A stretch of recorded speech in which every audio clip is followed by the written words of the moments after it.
boys, have you been involved in teams that have been in big slumps? How do they get out of it? One year, Western Reds, I think we lost about 12 in a row in '97, and we went for a drink mid-season. It was, I think it was a week off. It might have been a bye or something. And we all said, let's get together, have a big drink. Ladies included, all the wives come along, and then I think we won the next 3 or 4, 5, maybe 6. I'm not sure of the records, but I know we won on a winning streak after that. A few home truths were delivered. A few rumours of infighting were put to rest, and the girls all had their first night together since the off-season. Lots of things go into the success of a sporting team, and I would say that harmony within a sporting team sits atop. So true, MG. Harmony is so important, camaraderie. And we said even before this test started, you get the feeling that they're a team full of individuals protecting their own spots. Bad spot to be. But winning fixes helps harmony and camaraderie. I tell you, the little things lead to change, Gus. And there's no magic pill or panacea to just do it. What it is, hard work and teamwork, attention to detail. Right, it's simple. Right, if you put yourself in a position, if something happened and I was put in charge of the Australian cricket side tomorrow, tell you what I'd do. I'd focus on 2 things to win the scoreboard. First thing I'd do is I'd re-establish the team as the best fielding team in the competition in the world of cricket. And what that does is, like in the old days when Bob Simpson had it, you turn their 3s into 2s and their 2s into 1s, and you pick up a run out here and there, and it just pulls back on their scoreboard.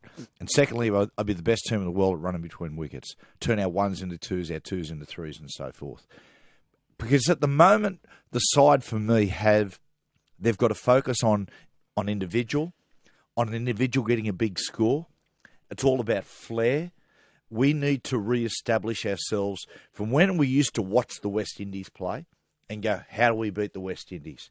That was such an unbelievable fielding side, and we started to adopt those principles. At the moment, all our principles, all our focus is on the individual. We've got to start to get that teamwork back and start to focus on those little things. Used to be really hard to get out of the Australian cricket team once you're in it. Now it looks like anyone would be given a debut in their 30s and so forth. Do we say at some stage it's the selectors, or do we say, you know what, it's up to the players? They're the ones playing the bad shots or making the wrong moves. It's one of the things which exists. I hate to talk, spin it over into my sport, but people talk about Queensland State of Origin. You look at how many players they've used and how many we've used. Because when a Queensland kid eventually makes the State of Origin side, he feels like he's there for the long haul. When a kid goes into the New South Wales side at the moment, he goes, all I want to do is play well. I just want to keep my spot. Yeah. And that's not conducive to winning series. That's a good point you make, because Steve Waugh, I think, Gussie, over his whole tenure as captain, used 27 players.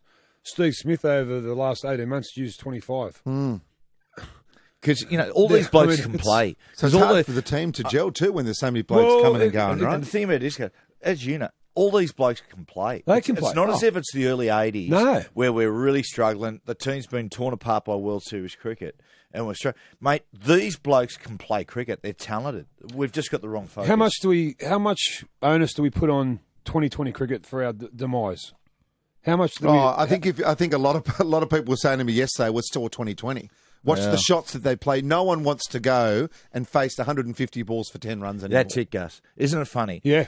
Everyone's in a hurry. In the old days, a person would tip their lid to the bloke who would stay out there and fight to score 32 runs of 100 balls. Nowadays, everyone wants to talk about the bloke who gets 40 off 18. I was listening yesterday on the radio a little bit to the cricket, and it had, he's got 13 off 36 balls. I can't remember that. I don't know when that happened in Test cricket, that we even have to worry about how many balls a bloke's faced for a certain amount of runs. Who cares? One day is, of course, 2020, of course. But why do we need to know that, and it's right here in the paper today, like Dave Warner faced, was in there for 5 minutes, faced 4 balls for 1 run. Like, it should just be the runs and the minutes, right? Doesn't matter what balls you face in a test match. Suddenly it's become so important in the world. Right. Same as rugby league, but stats driven. Oh, how many metres did I make catch? Yeah. How many offloads did I get? How much after impact? How much with You're impact? right. And MG, it's poison. It's poison. It's poison. Anyone knows, any good judge of any supporter, any good judge knows that when they see a good cricketer, a footballer, a baseballer, a soccer player, they know it when they see it.